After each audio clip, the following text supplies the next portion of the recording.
There is a place in our solar system where the sun is just a bright star, not the overwhelming, warming, sky-filling presence we know here on Earth. Not the thing that wakes you in the morning and sets the rhythm of your days. Out there, beyond the great gas giants, beyond the amber bands of Jupiter and the magnificent rings of Saturn, the sun shrinks to something small and distant, still bright enough to cast faint shadows, still warm enough, just barely, to be called a star rather than simply a point of light, but diminished, reduced, a reminder that space is very large and that warmth and light are not guaranteed. And yet, in that distant cold, there are worlds, not planets exactly, moons, the companions of giants, small, icy, ancient bodies orbiting the vast outer planets of our solar system. Jupiter, Saturn, Uranus, Neptune, in slow, patient circuits that have continued, uninterrupted, for billions of years. Tonight, we are going to spend a long, unhurried time visiting these distant moons, not rushing through them, not cataloging their statistics, not checking them off a list, but drifting among them, slowly, letting their quiet strangeness settle around us, wondering, gently, at what lies beneath their frozen surfaces, what moves in their hidden oceans, what the view might look like from their icy shores. If you are listening to this as you prepare for sleep, then you are already doing something very much in keeping with the spirit of these distant worlds. You are slowing down. You are withdrawing from the busy surface of the day and moving towards something deeper, quieter, more interior. The moons we will visit tonight are, many of them, places of extraordinary interiority, beneath shells of ancient ice. Some of them hide liquid water oceans that have been sealed from the universe for billions of years. Oceans that have never seen sunlight. Oceans that exist in complete and perfect darkness, warmed not by a star, but by the tidal forces of a giant planet overhead, or by the slow decay of radioactive elements deep within the moon's rocky core. What is in those oceans? Science does not yet know. The instruments that might answer that question are only now being designed and launched. The data that might begin to resolve the mystery is still years or decades away. We are, at this moment in history, at the very beginning of understanding what lies beneath the ice of worlds like Europa and Enceladus and Triton, and that uncertainty, that beautiful, patient, not yet knowing, is part of what makes these moons so quietly wonderful to contemplate. We will also visit moons that are not oceanic at all, moons that are bare rock and ancient craters, moons that are captured asteroids, small and irregular, tumbling slowly in their orbits, moons that are geologically alive, erupting with volcanic activity on a scale that dwarfs anything on Earth, and moons that are so cold and still and ancient that they seem almost outside of time. All of them, in their different ways, are extraordinary. We will begin with the moons of Jupiter, the largest and most studied of the outer planet systems.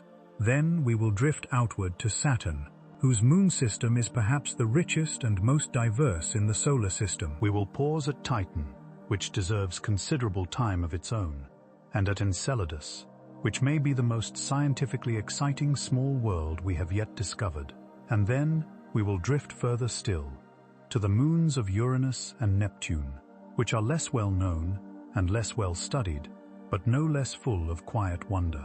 Along the way, we will ask the questions that planetary scientists ask. How did these worlds form? What forces shape them?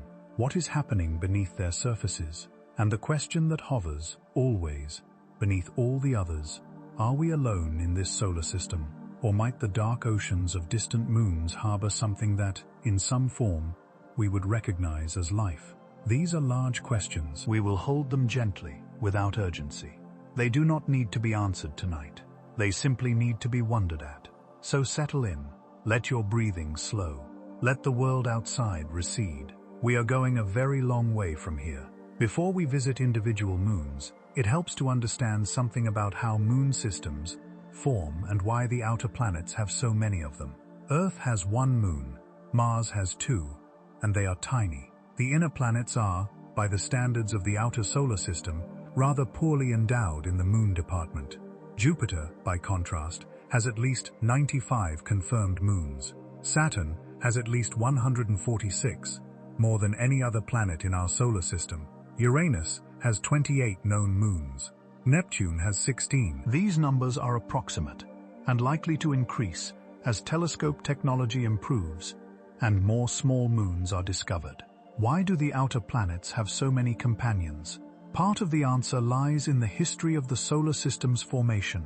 When the Sun and planets were forming from a vast cloud of gas and dust, roughly 4.5 billion years ago, the outer regions of the solar system were cold enough for water, methane, and ammonia to exist as ices. This meant that the building blocks available for planet formation in the outer solar system were more abundant than in the inner solar system, where only rocky and metallic materials could condense from the hot gas near the young sun. The outer planets grew large, much larger than the rocky inner planets, because they had access to these icy materials, in addition to rock and metal.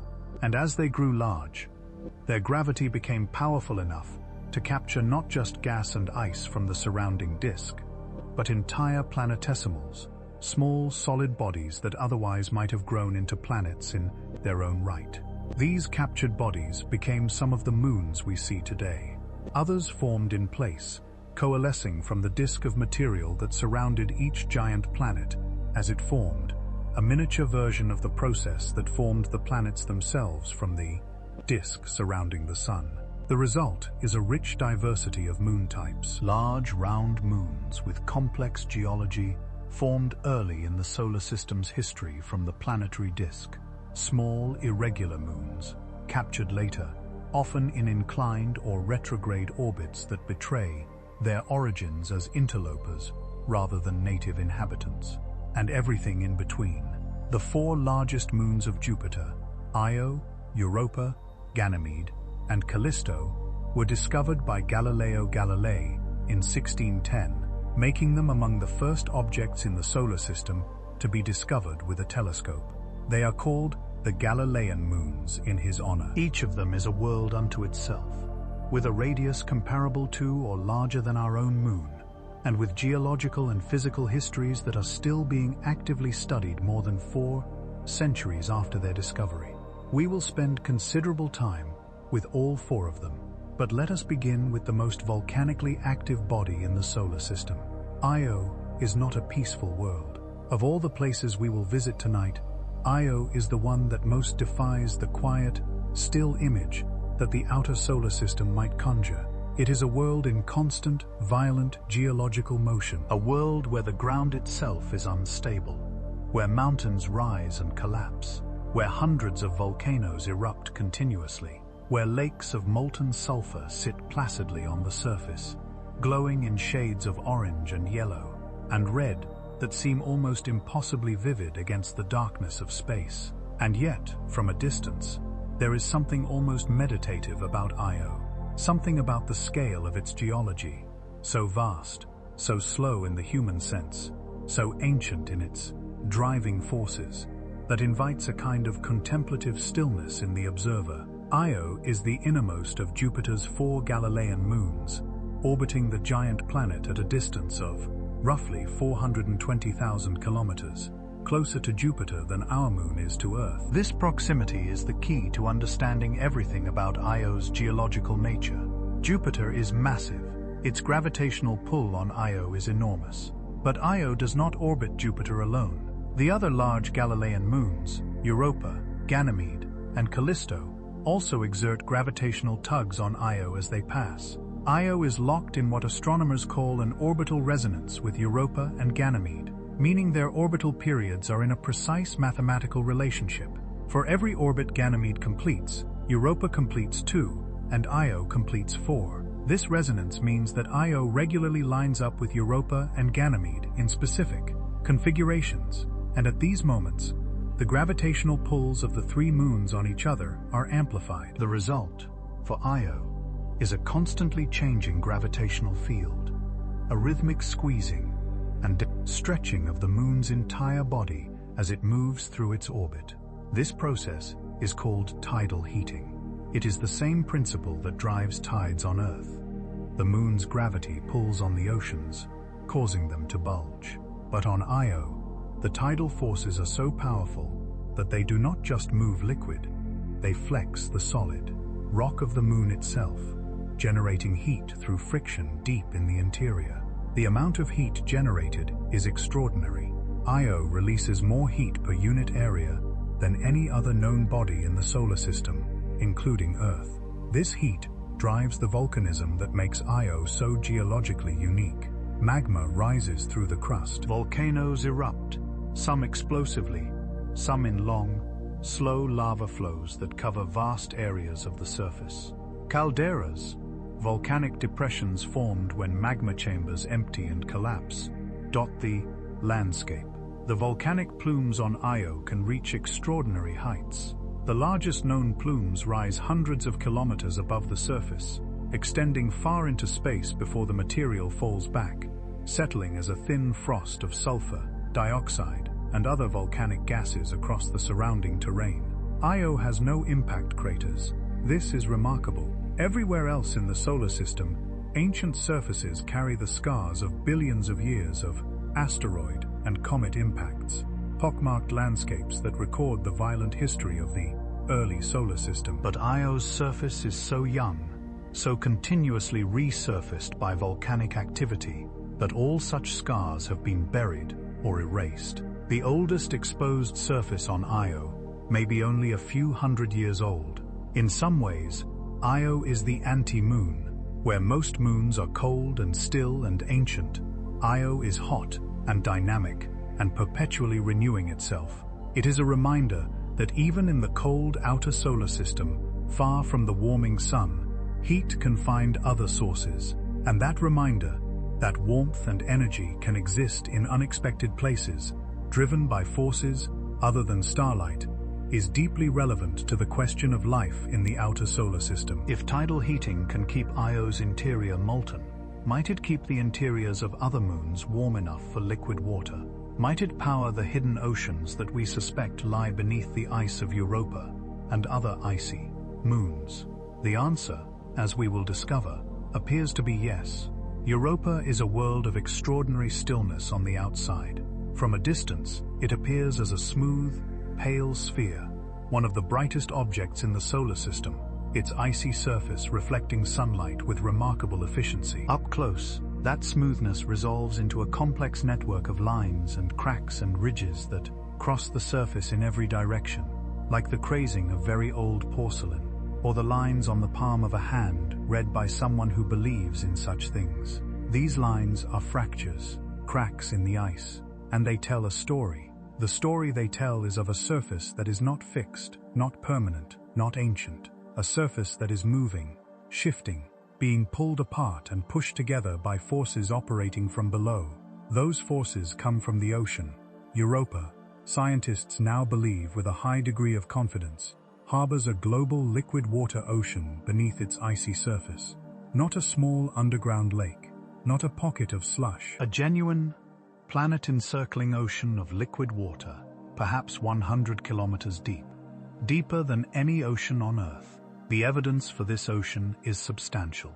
The pattern of fractures on Europa's surface is consistent with what would be expected if the ice shell were floating on liquid water, free to move and flex in response to tidal forces from Jupiter. Measurements by the Galileo spacecraft in the 1990s detected changes in Europa's magnetic field that are most naturally explained by the presence of a conducting fluid, salt water, beneath the ice. The general smoothness of the surface, with relatively few impact craters, suggests geological youth, a surface that is being continuously renewed by activity from below. More recently, observations have detected what appear to be water plumes erupting from Europa's surface, geysers of water vapor and ice particles venting from beneath the ice into space. These plumes, if confirmed, would be remarkable, not just as evidence for the ocean, but as potential delivery mechanisms that bring material from the ocean to the surface, or vice versa. The thickness of the ice shell above this ocean is uncertain, Estimates range from a few kilometers to tens of kilometers. The thinner estimates are more exciting from an astrobiological perspective, because a thin ice shell would allow more exchange between the surface and the ocean below, and the surface of Europa, exposed to Jupiter's intense radiation, is the site of complex chemistry that could, in principle, produce molecules useful for life. The ocean itself sits in complete darkness, not the darkness of a winter night, which is relieved by stars, not even the darkness of a deep ocean trench on Earth, which is alleviated, occasionally, by the bioluminescence of living things.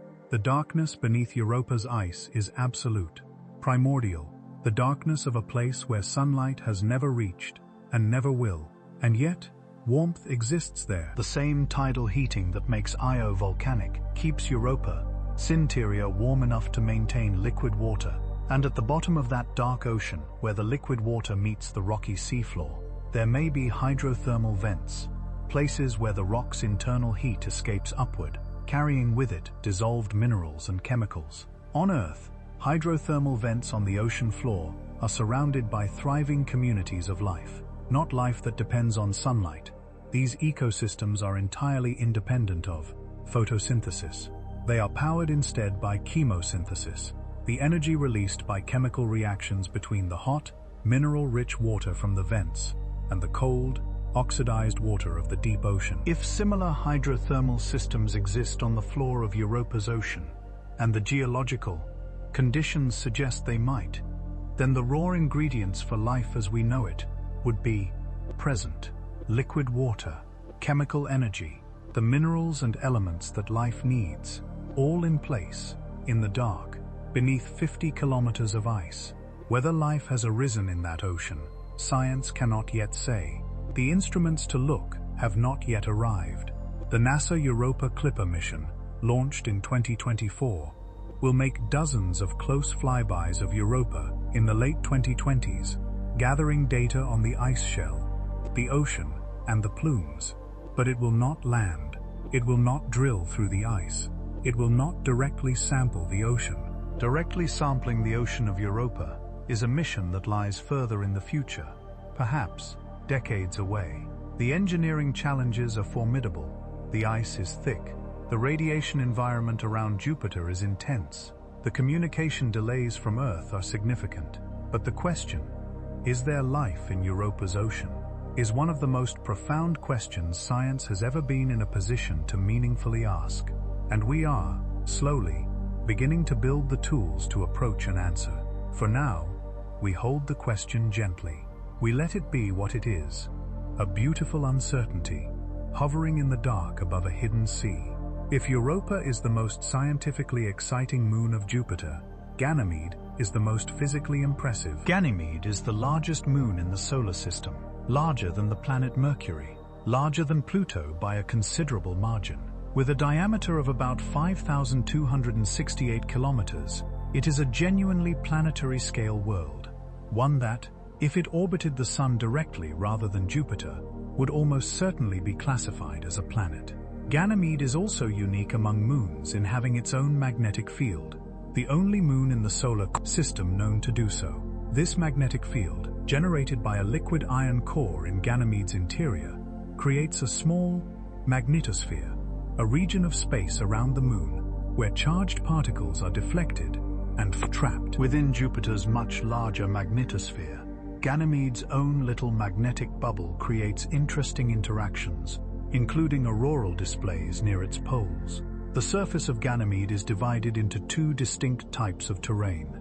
Older, darker regions are heavily cratered, ancient surfaces that record the early bombardment history of the solar system. Younger, lighter regions are characterized by grooves and ridges, suggesting periods of geological activity that stretched and fractured the surface. Like Europa, Ganymede is believed to harbor a subsurface ocean, though in Ganymede's case, the ocean may be sandwiched between layers of ice rather than sitting directly on rock. The Hubble Space Telescope detected evidence for this ocean in 2015 by observing the behavior of Ganymede's auroral bands as Jupiter's magnetic field rocked back and forth. The way those bands moved was more consistent with the presence of a salty ocean beneath the surface than without one. An ocean sandwiched between ice layers is, from an astrobiological perspective, less immediately exciting than an ocean sitting on rock. Life, as we understand it, benefits from the chemical exchange between liquid water and rocky minerals. A pure ice-water-ice sandwich provides less of this chemical richness, but our understanding of what conditions can support life continues to expand. What we know about life on Earth, its ability to thrive in extraordinarily harsh, cold, dark, chemically limited environments, suggests that we should be careful about too quickly ruling out any place where liquid water exists. The European Space Agency's JUICE mission, Jupiter Icy Moons Explorer, launched in 2023 and is currently on its way to the Jupiter system. After making flybys of Europa and Callisto, it will enter orbit around Ganymede in 2034, becoming the first spacecraft to orbit a moon other than our own. The data it collects will dramatically improve our understanding of this vast, magnetic, ocean-harboring world. Ganymede is old. It has been orbiting Jupiter for as long as Jupiter has existed. In that time, it has accumulated a history that is still largely unread, a geological record, written in ancient rock and ice and magnetic fields that we are only beginning to learn how to decipher. There is something humbling about that. A world larger than Mercury, with its own magnetic field, its own probable ocean, its own complex geological history, and we have only glimpsed it from the outside with a handful of spacecraft.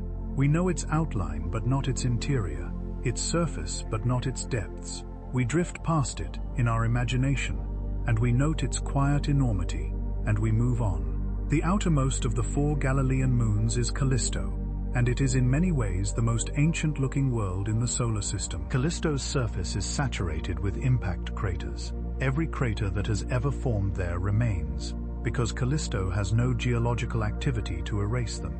There are no volcanoes, no tectonic movements, no flowing ice or liquid water at the surface. The face of Callisto is as close to a complete record of the early solar system's bombardment history as anything we have. This makes Callisto scientifically valuable in a very different way from the other Galilean moons. While Europa and Ganymede excite planetary scientists with their internal oceans and dynamic surfaces, Callisto is a time capsule, a frozen record of the early solar system, preserved in ice and rock across 4 billion years of largely uninterrupted stillness. The craters on Callisto range in size from tiny pit marks to enormous multi-ring structures, called palimpsests, ancient impact scars so large and so old that they have slowly relaxed over geological time, spreading out and flattening under the slow flow of ice, leaving faint, circular ghosts on the surface rather than the sharp-rimmed craters of younger impacts. One of the largest impact structures in the solar system is on Callisto, a multi-ring basin called Valhalla, with a bright central region surrounded by concentric rings that extend outward for nearly 2,000 kilometers. When whatever impacted Callisto to create Valhalla struck, it must have been an event of extraordinary violence, sending waves rippling through the ice in all directions, rings upon rings spreading outward before freezing in place, preserved ever since. Despite its heavily cratered surface, Callisto is also now thought to have a subsurface ocean, though this ocean, if it exists, is likely less accessible and less chemically interesting than Europa's.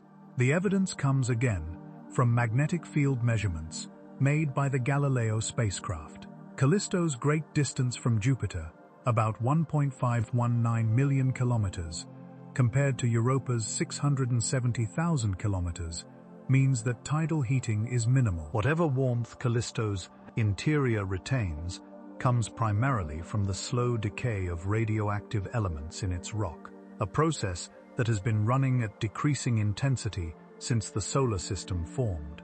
There is something profoundly peaceful about Callisto. It asks nothing. It does not erupt or fracture or renew itself. It simply exists, as it has existed for 4 billion years, carrying its ancient craters as a kind of geological memory. orbiting Jupiter in patient silence. In the context of our journey tonight, a journey designed for rest, for slowing down, for the appreciation of deep time, Callisto feels like a fitting companion. It is the most restful world we have visited so far. We linger with it for a moment, appreciating its stillness, and then we drift outward, toward the next great planetary system, toward Saturn. Saturn is, visually, perhaps the most beautiful planet in the solar system. Its rings, those vast, thin disks of ice and rock, extending outward from the planet's equator, are one of the solar system's great spectacles. Seen through even a modest telescope, they are immediately arresting.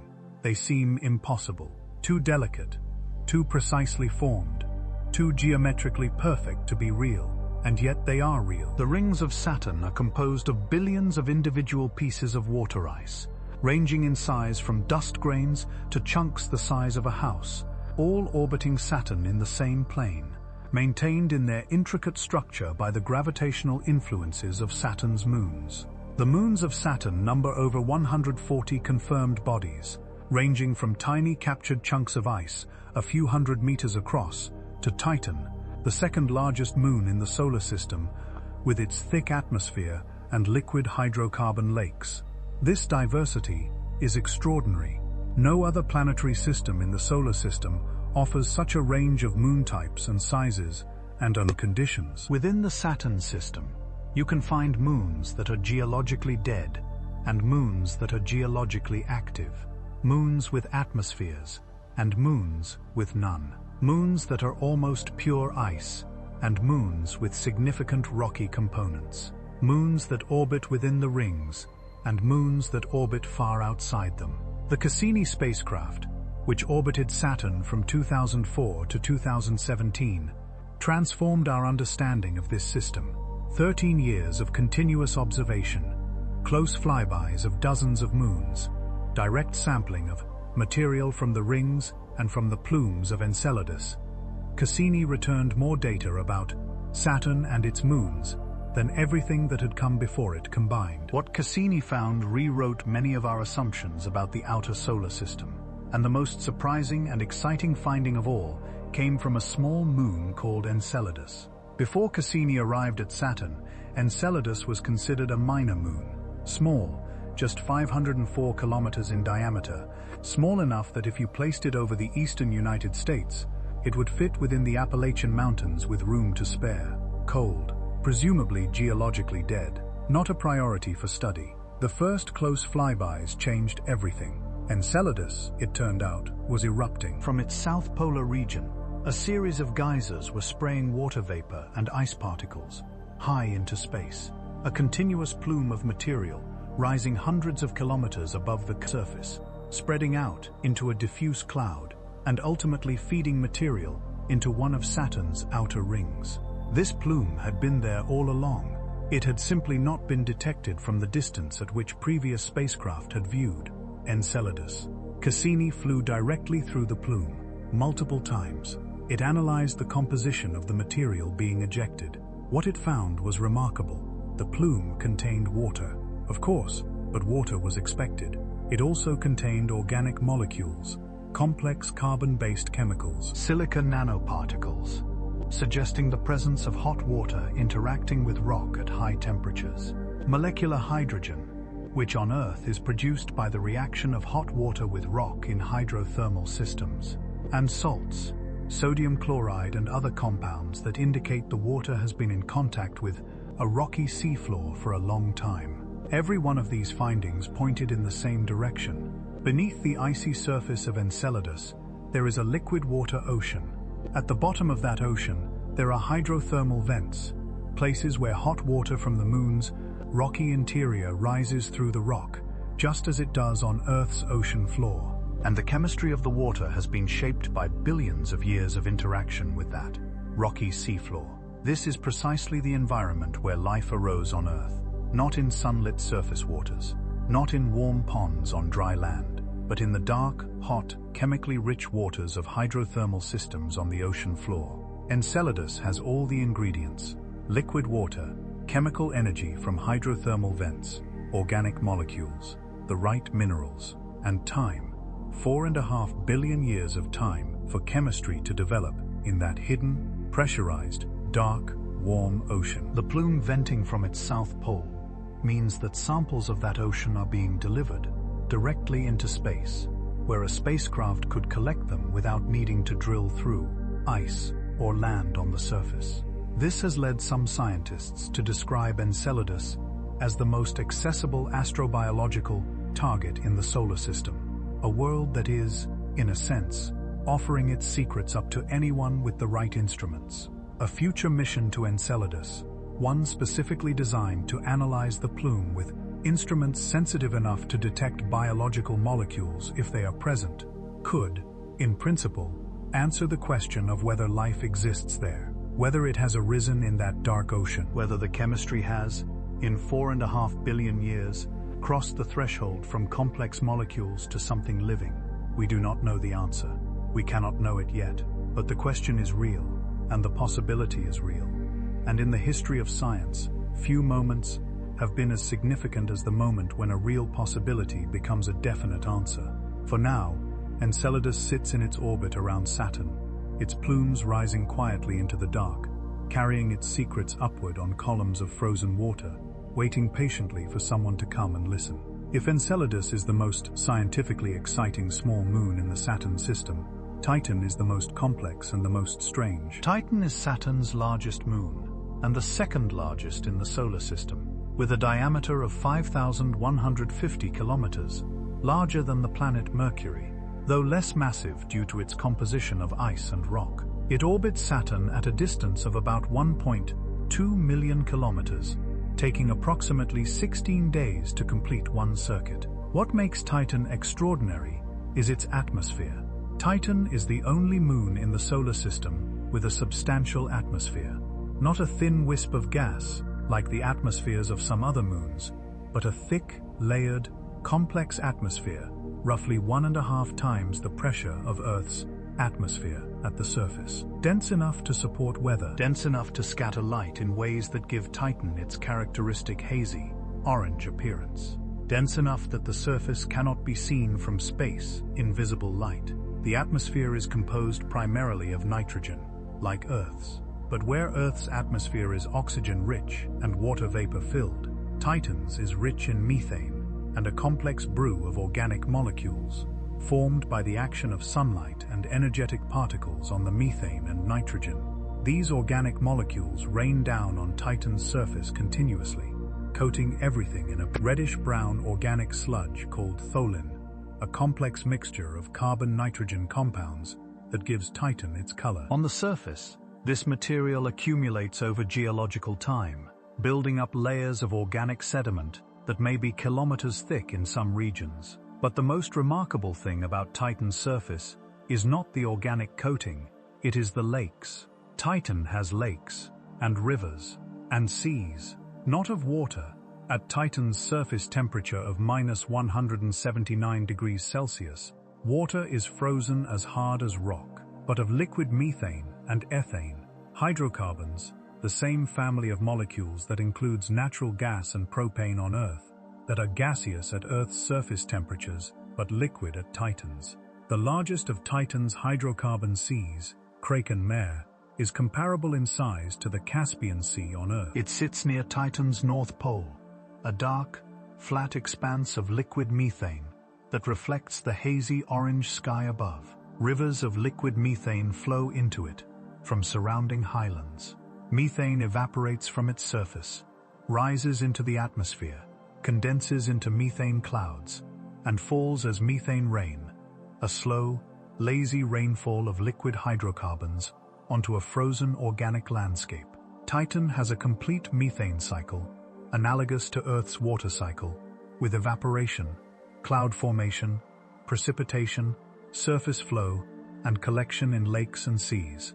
It is the only world other than Earth known to have a stable liquid on its surface in the present part. The Cassini mission revolutionized our understanding of Titan, and the Huygens probe, a lander dropped by Cassini in 2005, became the first spacecraft to land on a world in the outer solar system.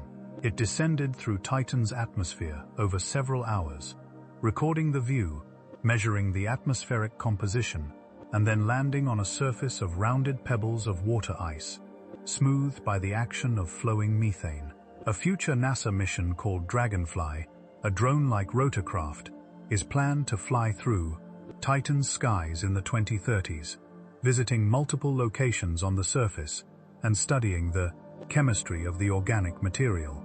Titan's thick atmosphere and low gravity make flight there surprisingly feasible, and Dragonfly will be able to cover distances in hours that a rover would take years to traverse. Could life exist on Titan? This is a question that requires careful thought. The conventional requirements for life, liquid water, organic molecules, chemical energy, are only partially met on Titan. There is no liquid water at the surface. There is an abundance of organic molecules, and there are liquid hydrocarbons. But whether life can exist using liquid methane as a solvent instead of water is deeply uncertain. Some theoretical work suggests it might be possible that a very different kind of biochemistry, using methane-based solvents, might in principle support some form of life.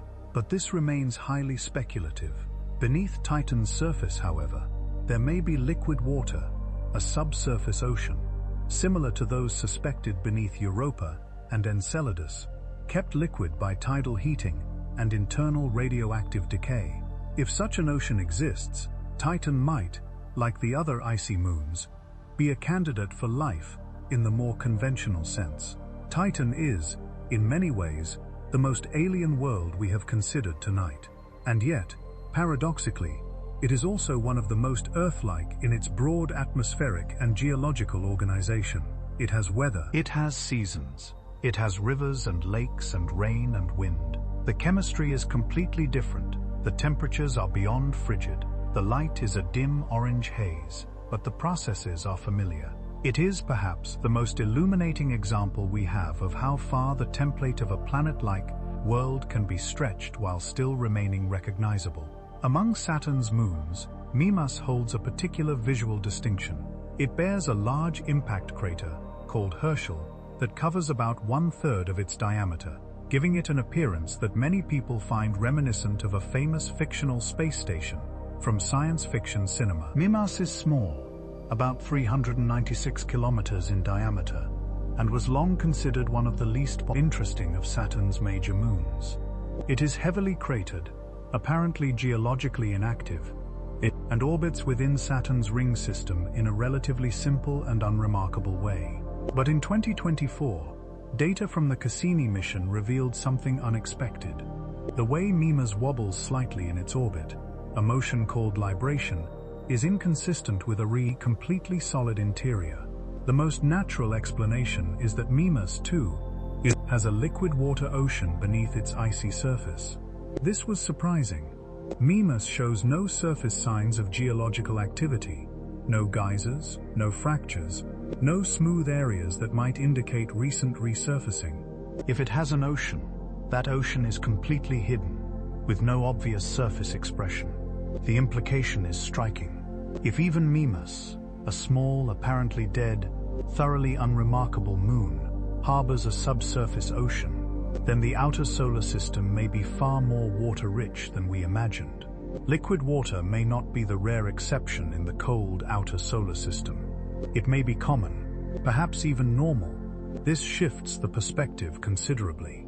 If water is everywhere, hidden beneath ice, preserved by tidal heating, maintained by internal radioactive decay, then the question of life in the outer solar system becomes not a question about exceptional places, but about ordinary ones. The mystery of Mimas is a reminder that appearances can be deeply misleading in planetary science. The world that looks dead may not be. The surface tells only part of the story. What lies beneath, hidden from our instruments, accessible only through subtle, gravitational whispers and magnetic signatures, may be far richer than what is visible. Beyond Saturn, the solar system becomes quieter. The distances involved grow so large that even spacecraft travel times are measured in decades The light from the sun fades to something barely brighter than a very bright star. The temperatures drop toward the absolute minimum that physics allows. Uranus, the seventh planet, tilted on its side so that its poles point roughly toward the sun, has 28 known moons, all named after characters from the works of William Shakespeare and Alexander Pope.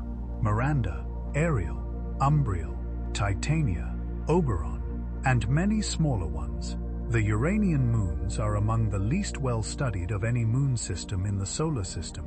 The only spacecraft to visit Uranus was Voyager 2, which flew past in 1986, making closest approach in a matter of hours before continuing to Neptune. The data from those hours remains the primary source of detailed information about Uranus and its moons. What Voyager 2 revealed about the Uranian moons was tantalizing and fragmentary. Miranda, the innermost of the 5 major moons, turned out to have one of the most geologically varied and puzzling surfaces in the solar system. A patchwork of ancient, cratered terrain and bizarrely deformed regions of deep canyons and chevron-shaped formations that suggest episodes of intense geological activity at some point in its past. One feature on Miranda, Verona Rupes, is a cliff face estimated to be 10 to 12 kilometers high. It is believed to be the tallest cliff in the solar system. If you were standing at the top of Verona Rupes on Miranda, with its low gravity, a stone dropped off the edge would take roughly 10 minutes to reach the bottom.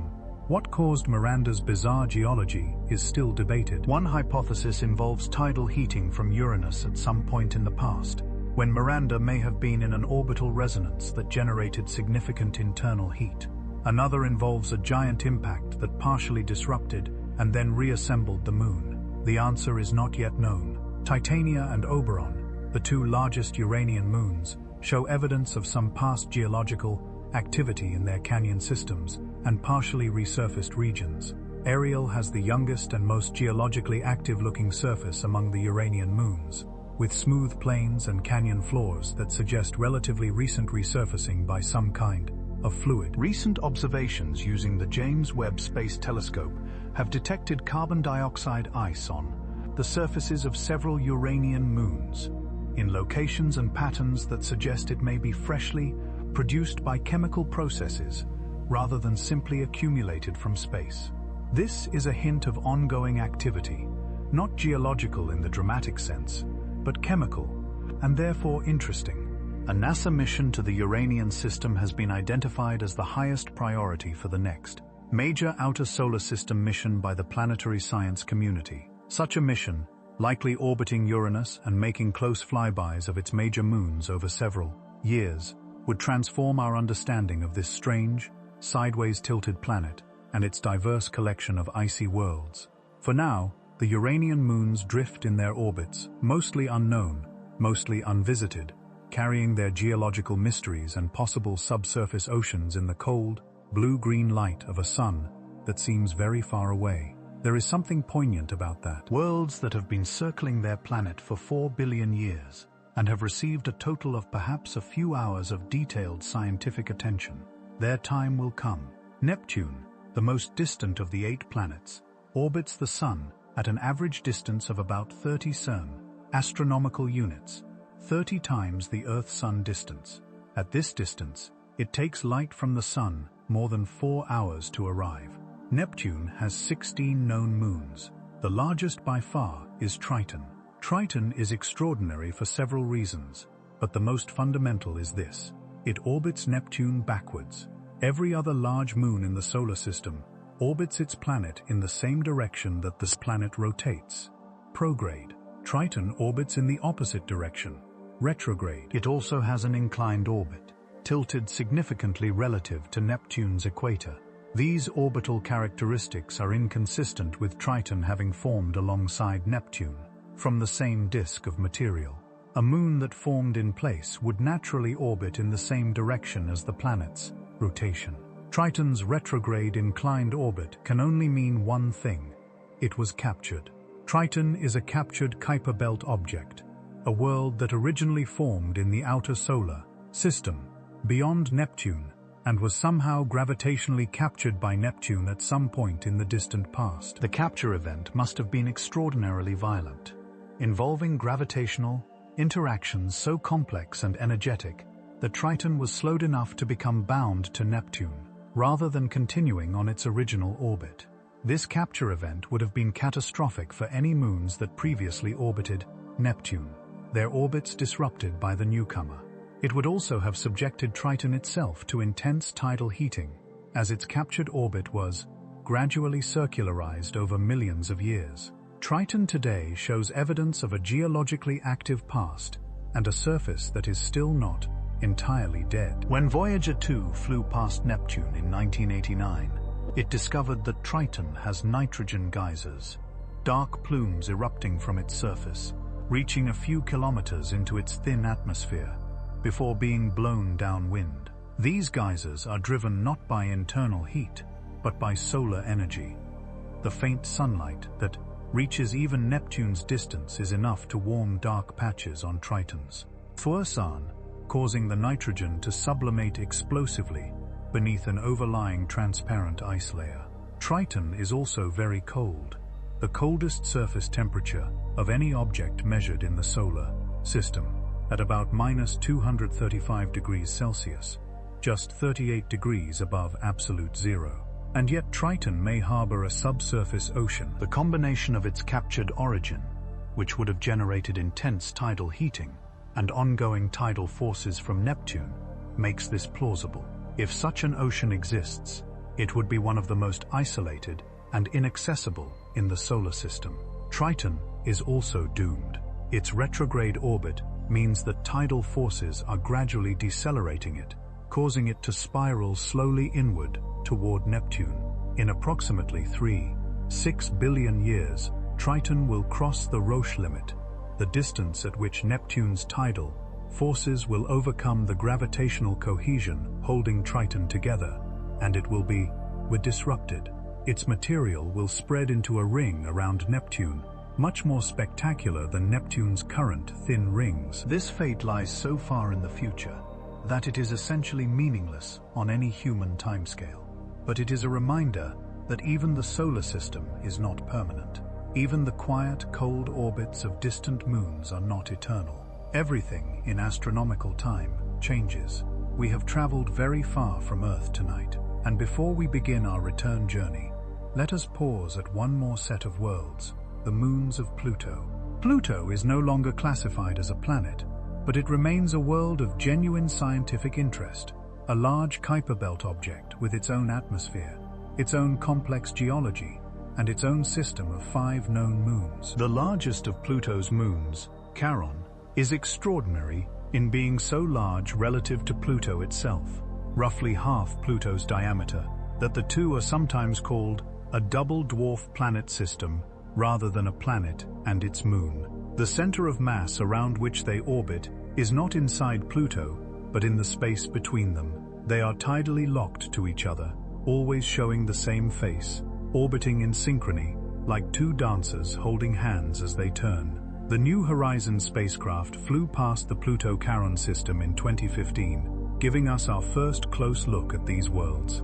What it found exceeded all expectations. Pluto's surface showed extraordinary variety: ancient, cratered highlands, vast nitrogen ice plains, tall water ice mountains, and a region called Tombor Regio, informally known as the Heart, a bright, heart-shaped feature of nitrogen ice, covering an area about the size of Texas and Oklahoma combined, apparently maintained by a cycle of nitrogen sublimation and deposition that is still ongoing.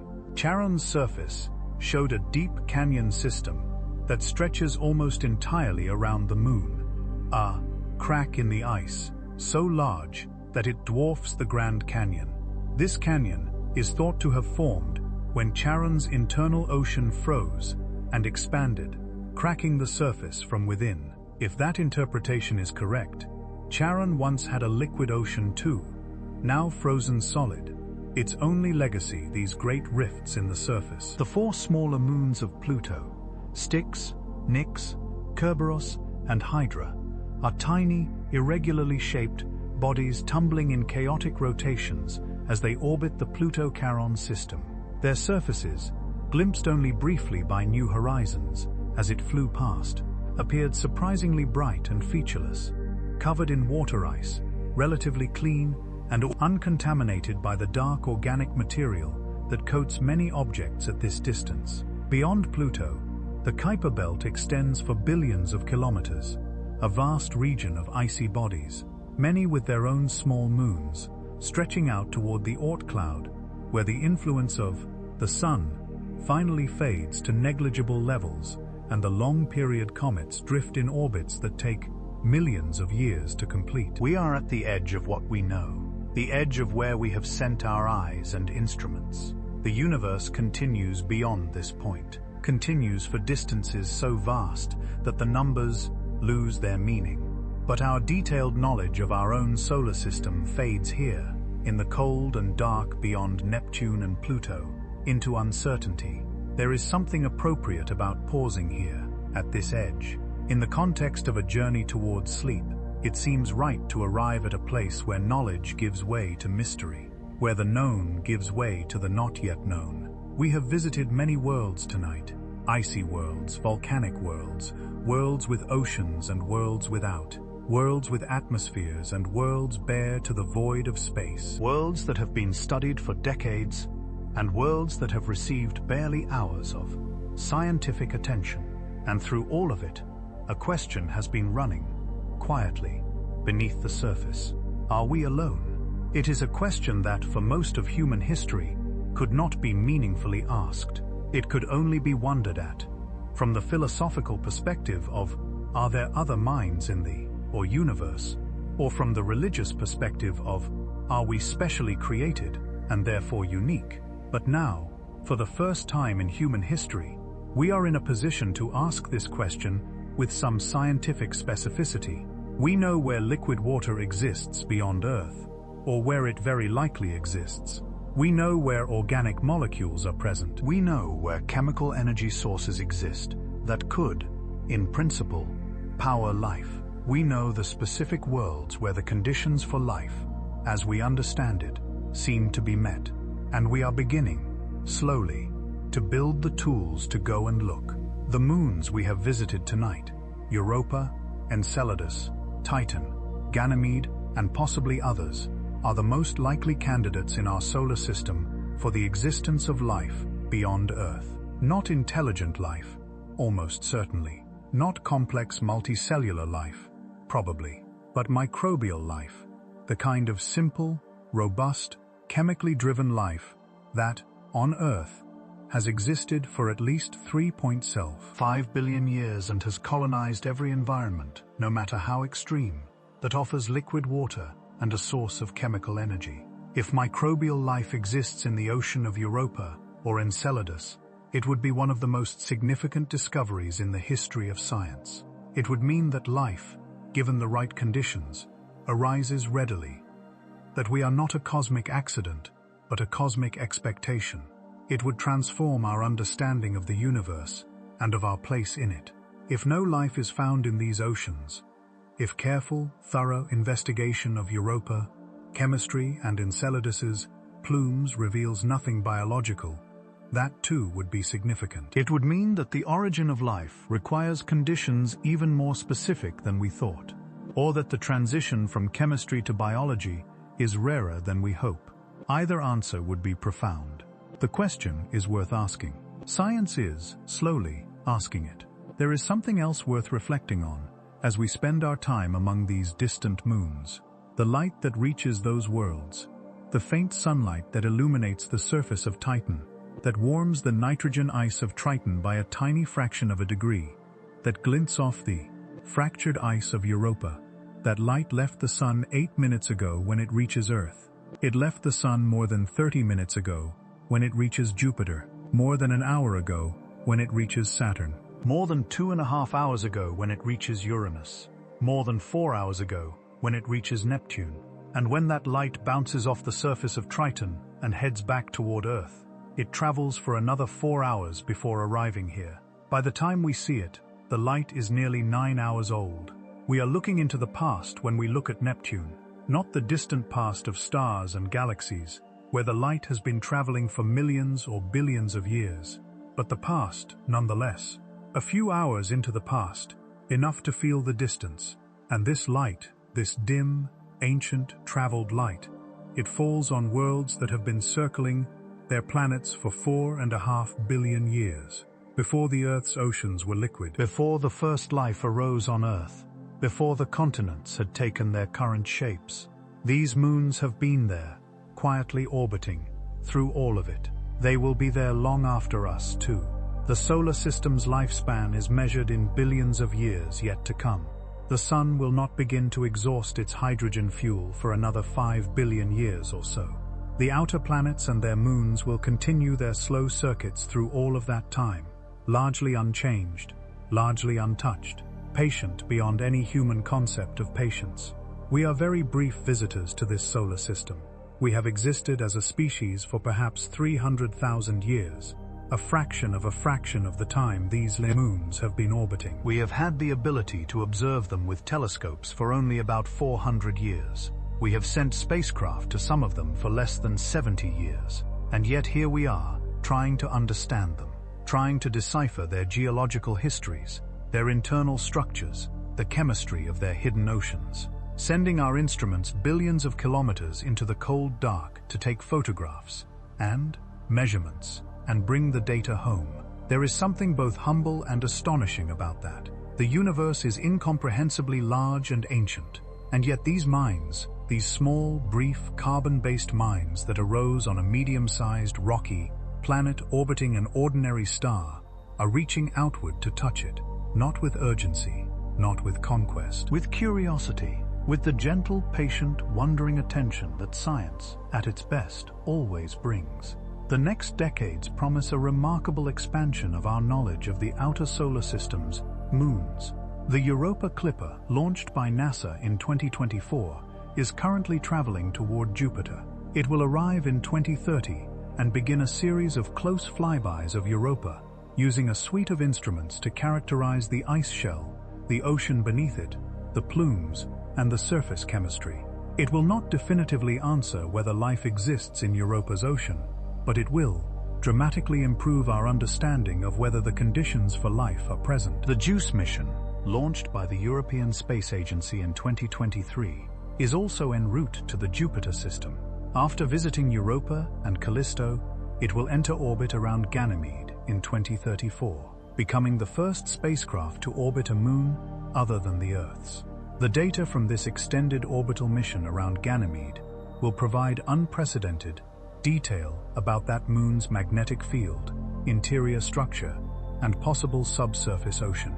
For Saturn's system, the scientific community is actively developing concepts for a dedicated Enceladus mission, one that would fly through the plume with instruments specifically designed to detect biological molecules, if any are present. Such a mission, if funded and launched in the coming decade, could potentially provide data on Enceladus's habitability and biological potential within the lifetimes of people alive today. The Dragonfly mission to Titan, currently under development by NASA, will be a drone-like rotorcraft designed to fly through Titan's thick atmosphere and land at multiple sites, studying the organic chemistry of the surface and looking for chemical signatures that might indicate prebiotic processes. A Uranus orbiter, which has been identified as the top priority for the next NASA flagship mission, would provide detailed studies of that planet and its moons, filling in the enormous gaps in our knowledge of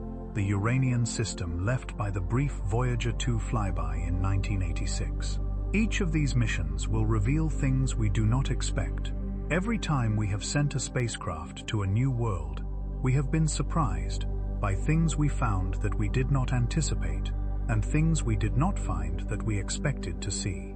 The universe is more varied and more inventive than our theories, and the data from real exploration consistently exceeds and surprises the models we bring to it. The next few decades may in fact answer the question of whether life exists beyond Earth, or they may deepen the mystery. Either way, they will expand the horizon of human knowledge in ways that are difficult to fully anticipate. And that expansion happens because people, scientists, engineers, mission planners, and the societies that support them choose to reach outward, choose to spend the resources and the years and the careful attention required to build these instruments and send them into the dark. It is, in its way, a kind of generosity, a gift from the present to the future, an investment in understanding that may not pay off for decades, but that, when it does, pays off in the most profound possible coin. Distance is a strange thing to contemplate.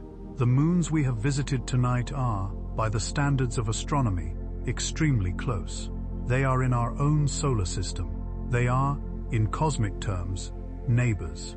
The nearest of them, Jupiter, moons, are about 600 million kilometers away at their closest approach to Earth.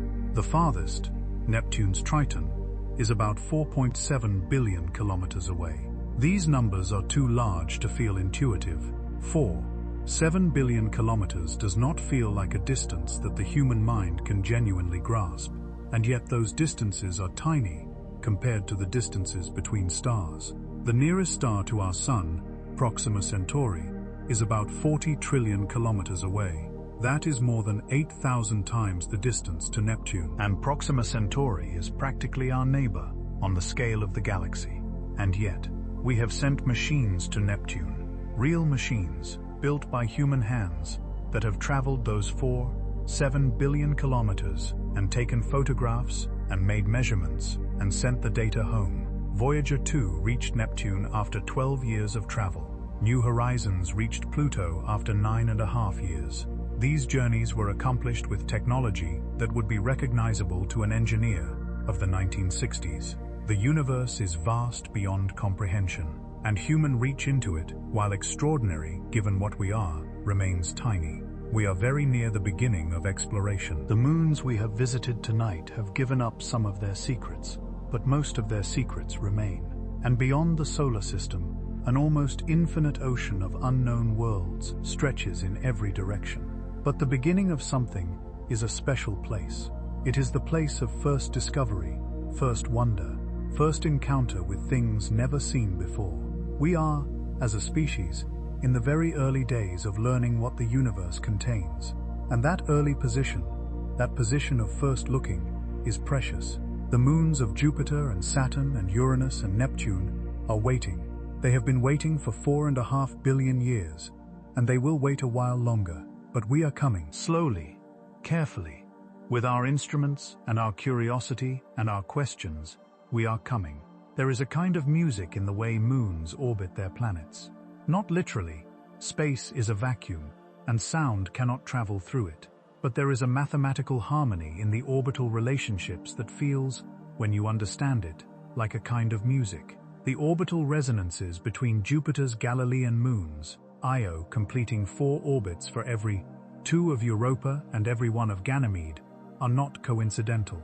They have been maintained by gravitational interactions over billions of years, a dynamic equilibrium in which the gravitational tugs between moons reinforce and stabilize each other's orbits. The resonance is self-maintaining, a kind of gravitational ecology in which each moon influences and is influenced by its neighbors. This pattern, whole number ratios between orbital periods, appears throughout the solar floor system, wherever moons and planets have had time to gravitationally interact. It is a consequence of tidal forces, which act to push orbiting bodies toward resonant configurations over very long timescales.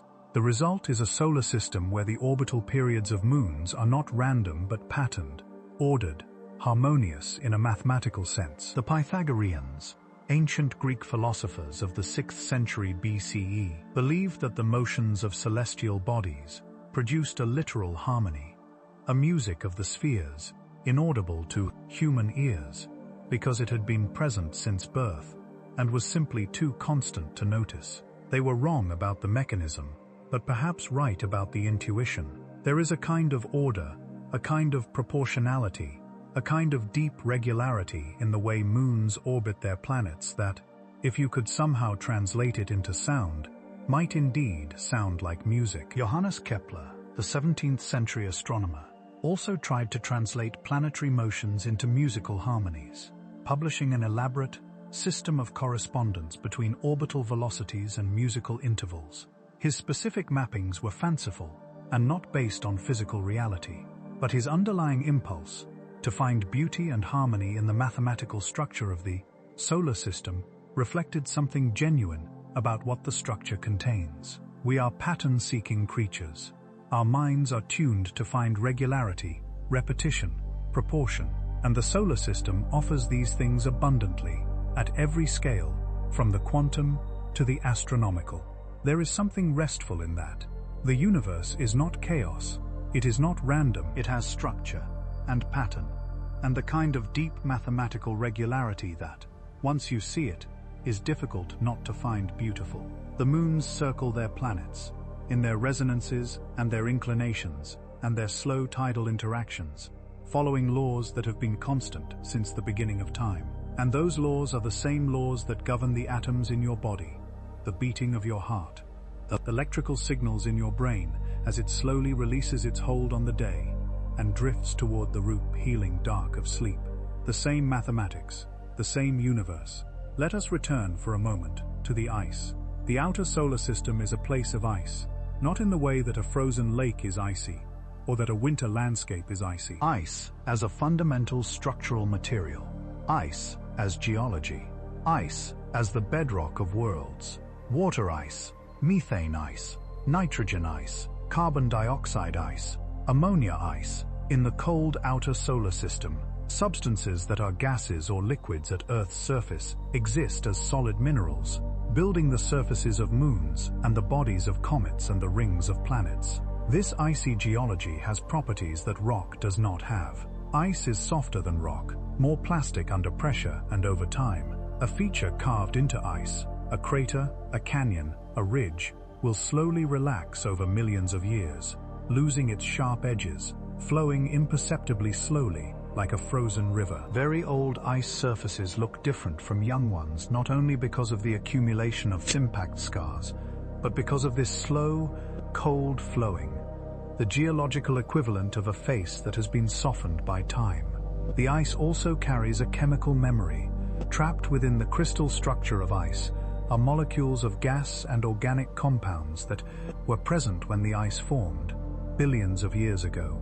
Cosmic radiation can drive chemistry in the ice, producing new molecules from simple starting materials. Heating events, impacts, tidal warming can cause ice to sublimate and redeposit, concentrating certain chemicals and redistributing others.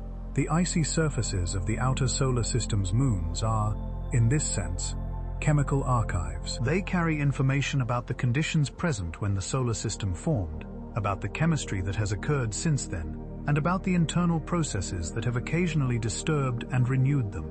Reading those archives is one of the primary tasks of planetary science in the outer solar system. The spectrometers aboard spacecraft like Cassini and the upcoming Europa Clipper and Dragonfly are instruments for reading chemical signatures, identifying which molecules are present in the ice and what they imply about the history and current state of the world they coat. The silence of these icy worlds is not emptiness, it is density. The ice holds more information than it appears to. The quiet is full, and as you drift towards sleep, perhaps there is something in that to hold lightly. The quiet around you is not empty either. It is full of the small sounds of a house settling, of wind, of your own breathing, of the barely audible rhythms of your own body maintaining itself through the night. Silence is rarely truly silent. It is usually the quieting of some things that allows the presence of others to be heard. The moons we have visited tonight exist because of gravity. Gravity formed them from the spinning disks of material that surrounded the outer planets as they grew. Gravity shaped them, pulling their material into spheres, or neospheres in the case of the smaller ones. Gravity maintains them in their orbits, binding them to their planets across billions of years and billions of kilometers. And gravity continues to work on them, quietly, right now, in ways that play out over geological timescales. Tidal forces, the differential gravitational pull across a moon's diameter, flex the solid bodies of moons, generating heat, maintaining internal oceans. driving geological activity. They also, over very long timescales, synchronize the rotation of moons with their orbital periods, locking them so that one face always points toward the planet.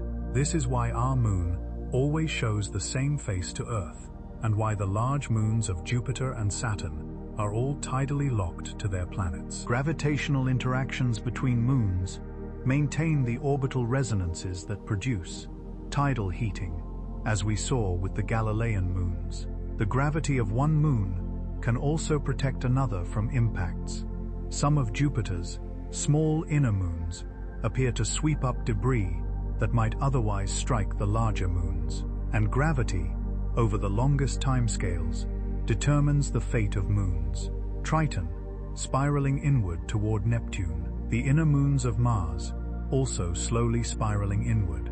The Moon, gradually moving away from Earth by about 3.7 centimeters per year, eventually to become a more distant companion. Everything in the solar system is in motion. Everything is changing. The change is just so slow, so patient, so vast in its timescale, that from the brief perspective of a human lifetime, it appears static. The solar system we see today is a snapshot, a particular moment in an ongoing process that began 4-5 billion years ago and will continue for billions of years more. The moons in their orbits, the rings of Saturn, the volcanic eruptions of Io, the geysers of Enceladus, all of these are features of a specific moment in the solar system's long, slow evolution. We are here for that moment. We get to see this particular configuration of worlds and orbits and relationships, and we get to wonder at it. Future beings, if any exist, will see a different configuration. The moons will have shifted slightly in their orbits. Some features will have changed. Triton will be closer to Neptune. The moon will be slightly farther from Earth, but gravity will still be doing its patient work. The mathematics will be the same. The resonances will still hum at the same proportions. The universe will still be orderly, still be patterned, still be quietly and profoundly beautiful.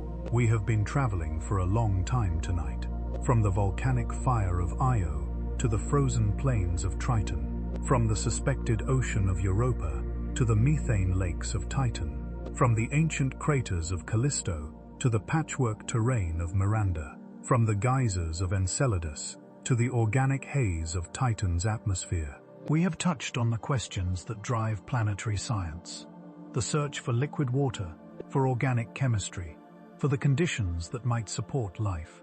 We have glimpsed the missions that are carrying humanity's curiosity outward into the solar system, slowly accumulating the knowledge that future generations will build upon.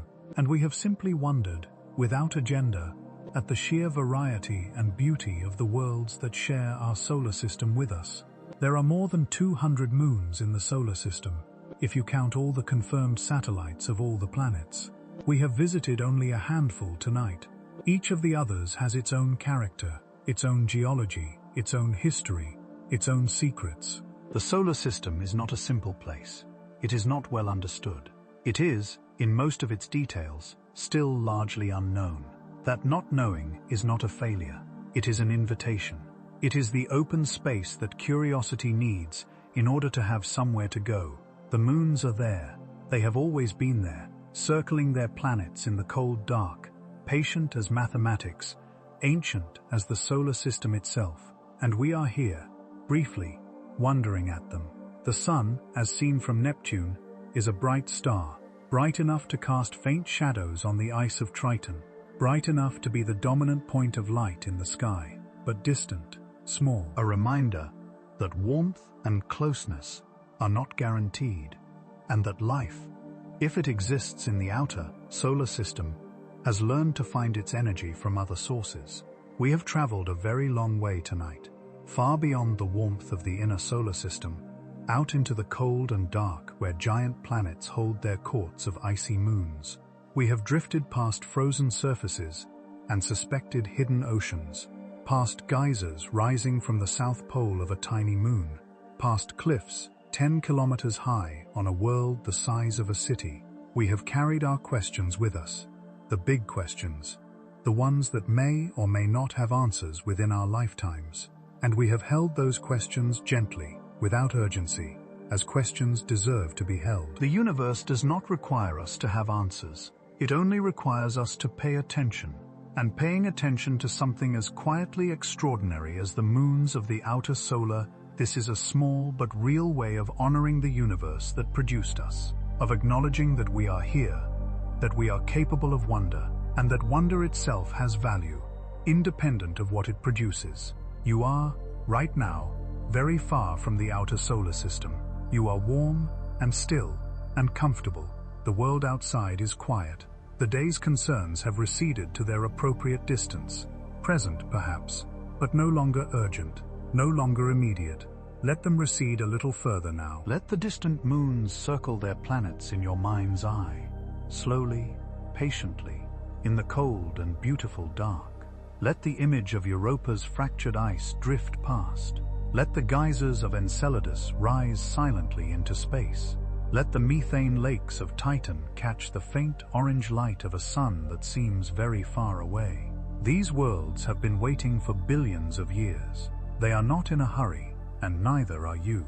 Your breathing is slower now. The weight of your body is settling more fully into the warmth that holds you.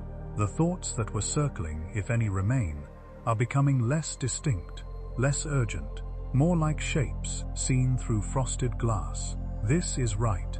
This is what the night is for. Somewhere, right now, the Europa Clipper is traveling through the dark between planets, carrying its instruments toward a frozen moon and a hidden ocean. Somewhere, the JUICE spacecraft is on its long arc toward Jupiter. Somewhere, Voyager 1, launched in 1977, is moving through interstellar space, more than 23 billion kilometers from the Sun, the most distant human-made object in existence. These machines travel in silence through the dark, carrying our curiosity outward. And you, here, now, are traveling inward, into the quiet country of sleep, where the mind releases its grip on the waking world and drifts into its own interior spaces. Both journeys matter. Both are necessary. The outward reach of curiosity and the inward retreat of rest. These are not opposites. They are partners. The wandering mind needs the sleeping mind. The sleeping mind restores the wandering one. So sleep now. Drift. Let the icy moons circle at the edges of your awareness, growing quieter as you go deeper, until they are nothing more than a distant, peaceful light, the faint echo of wonder, keeping quiet company with your dreams. Good night. Sleep gently. The moons are still out there, circling, waiting, beautiful in the dark, and they will still be there when you wake.